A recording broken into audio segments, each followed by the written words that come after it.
Ahlaksız dizilerden hedef yani toplumumuzun aile yapısını tamamıyla hedef almak, onu kendilerine benzetmek. Yani bir milletin aile yapısını yıkmadıktan sonra kendi istedikleri gibi kullanamayacakları için bunu bu moda işiyle, Batı kültürüyle uğraşanlar bunu çok iyi biliyorlar. Özellikle dolayısıyla yani aileye hedef alıyorlar. Mutlaka etkisi var. Tabii bunu hangi yönde yapılırsa o yönde etkisi var. İyi yönde kullanılırsa iyi yönde etki edeceğine inanıyorum. Ama diğer açık saçık veya abuk sabuk diziler varsa bunlar da aynen o yönde etki bırakıyor. Mesela oradaki giyim kuşam tarzına bakıyor. Genç ona özeniyor. Dolayısıyla bunlar toplumu birebir yakinen ilgilendiren konular olduğuna inanıyorum. Zaten bizim gençliğimiz üzerine oynanan oyunlar özellikle onun yani ahlakını, maneviyatını elden almak istiyorlar. Bunun için de onun inanç ve manevi değerleriyle uğraşacaklarını biliyorlar. Gençlik de bundan alabildiğine etkileniyor. Yani bir moda hastalığı, bir başkasına benzeme hastalığı. Dolayısıyla bu birebir etkiliyor. Onun için burada ailelere çok büyük görev düştüğüne inanıyorum. Peki görev düşüyor hocam? Mutlaka yani aslında zaten radyo televizyon üst kurulu diye adlandırdığımız kısaca RTÜK bunların en baştaki görevleri bu olmalı. Yani böyle aile yapısına, ahlak ve edebimize, maneviyatımıza doğru açılmış bir tuzak, savaş görüldüğü an buna derhal müdahil olmaları gerek. Ama maalesef bu konuda tam yeterli bir denetim, sağlıklı bir denetim yapılıyor mu? Yok, yapılmıyor. Vallahi şikayetler çok ama mühim olan o şikayetlerin değerlendirilip gereğinin yapılması. Yani şikayet havada kalıyorsa, değerlendirilip bir cezai müeyyide uygulanmıyorsa o zaman bunun bir mantığı yok. Dolayısıyla zaten gerekli yaptırımlar olsaydı bu kadar şikayetlerin çok olacağına inanmıyordum. Demek ki RTÜK biraz daha bu işlere duyarlı ve hassas olmalı. Dizilerin ben çocuklar üzerinde çok etkisini görüyorum. Çünkü mesela çocuk akşam ailesiyle izlediği zaman sabah direkt geliyor, dizilerde gördüğünü anlatıyor, gördüklerine göre davranıyor. İşte bunların olumsuz olduğunu zaten çocuklara söylüyoruz, veli toplantımızda söylüyoruz. Zaten yakın zamanda da dün mesela bir haber okudum. RTÜK'te böyle bir diziden bahsetti. Hatta çocuk işte anneme de o diziyi izleyip anneme böyle bir şiddet uygulanıyor diye. Yani biz de bunların hoş olmadığını görüyoruz. Velilerimize söylüyoruz. Bence bununla ilgili daha çok televizyonlarda reklamlar yapılmalı. Dizilerle alakası tabii ki var. Çünkü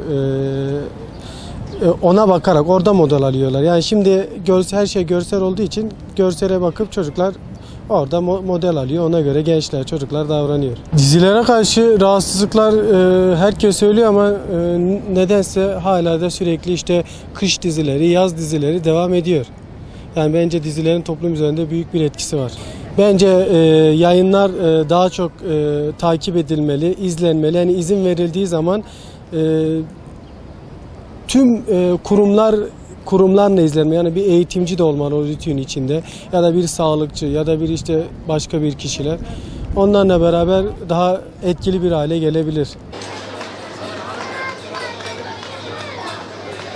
Çok saçma programlar var gerçekten. Şovda olsun. İşte bu kadın programlarıymış, efendim yemekteymiş, dizilerdeymiş. Gerçekten çok ahlak dışı. Bizim örflerimize, adetlerimize asla uymayan programlardır. Hiç sevmiyorum, hiç beğenmiyorum. Gerçekten de kınıyorum.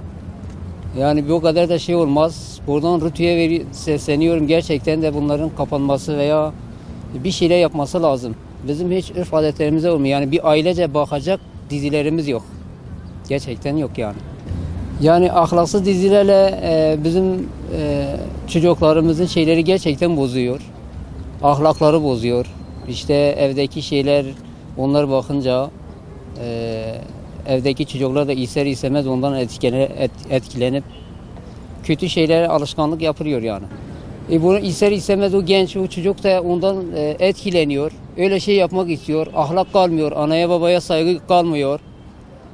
Çok ahlaksızca şeyler bence. O çocuk ne oluyor? Ne anayı babayı dinliyor, ne babayı dinliyor, ne kardeşi abiyi dinliyor. Gider o kendi arkadaşına içki de içiyor. Efendime söyleyeyim eroin de kullanıyor. Pis şeylere ulaşıyor. Peki rütük görevini yapıyor mu? Hayır, rutin görevini gerçekten yapmıyor. Rütük gerçekten görevini yapmıyor. Rütük görevini yapsa bu ahlaksız dizileri az kaldırır televizyonda veya ceza verir veya başka bir uygulama getirir. Asla rütük görevini yapmıyor. İnanmıyorum ben rütük görevini yaptığını.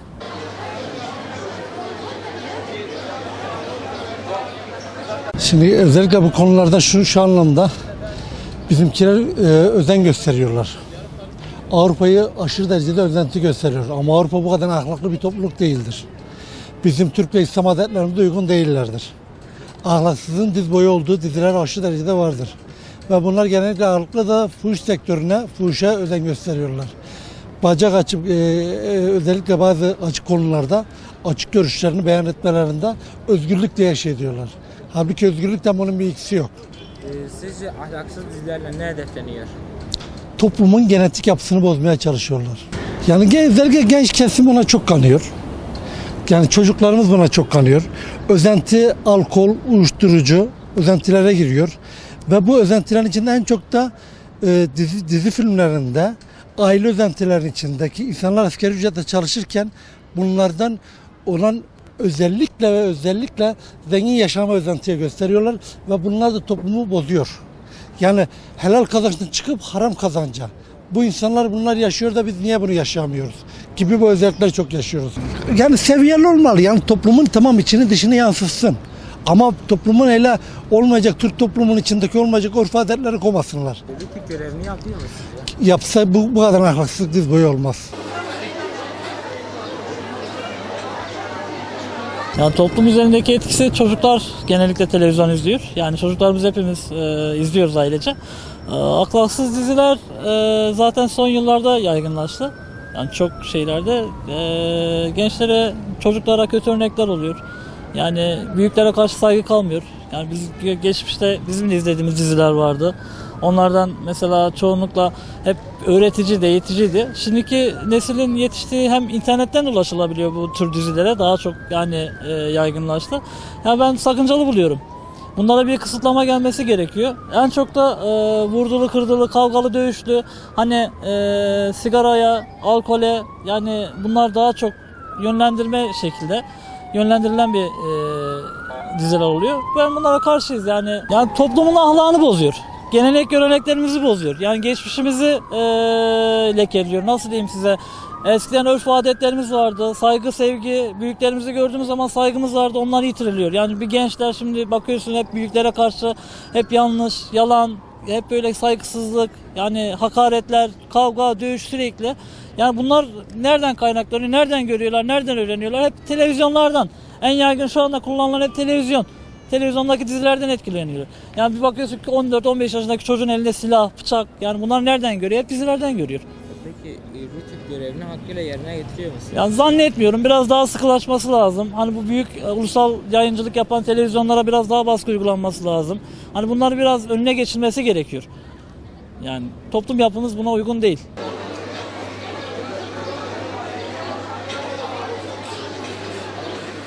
Ahlaksız dizilerin toplumsal olarak yıkımları şu şekildir. Genç neslin olumsuz bir şekilde yetişmesine, büyümesine sebebiyet veriyor. Psikolojik olarak, fiziksel olarak, ahlaklı olarak yani bütün zararları büyük, toplumun üzerinde büyük.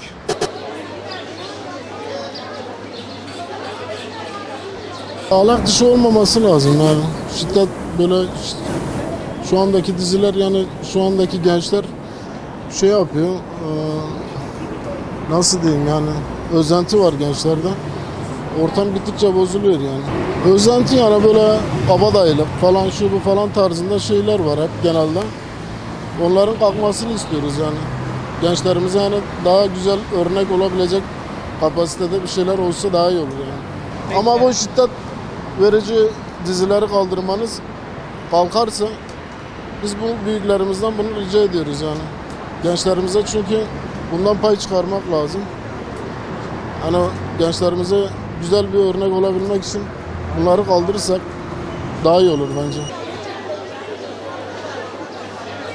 Daha izlenilir bir hale gelmesi lazım. Kavgasız, silahsız, dövüşsüz böyle diziler istiyoruz. Ailece bazı dizileri izliyoruz, bazılarını izlemiyoruz yani. Mesela şu silahlı falan bunları izlemiyoruz. Ama aile dizileri izliyoruz.